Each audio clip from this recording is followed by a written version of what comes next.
quand on va se mettre debout, les muscles vont prendre un peu de volume quand ils se contractent, parce qu'ils prennent du volume quand on est debout, quand on se contracte.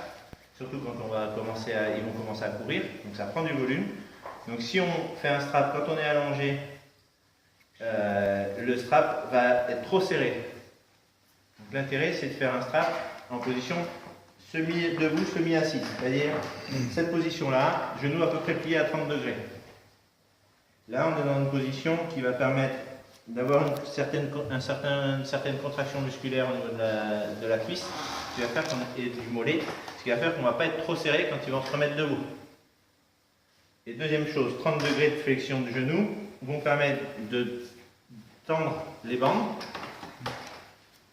Et ce qui fait que quand il va tendre le genou, il va verrouiller son genou, les bandes seront très tendues et ne permettront pas le mouvement latéral du genou. Une entorse, le genou, c'est un ligament latéral interne ou externe qui fait ça se détend dans un sens ou dans l'autre. Ça, c'est le mouvement classique de l'entorse. Donc on veut éviter ça.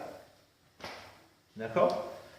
Je vous montrer la particularité du ligament croisé. On peut faire une petite modification pour le ligament croisé après qu'il soit. Généralement, on n'anticipe pas un strap sur un ligament croisé avant qu'il soit pété.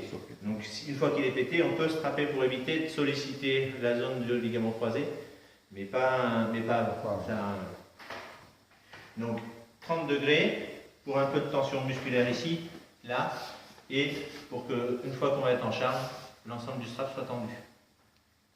D'accord ? Allez.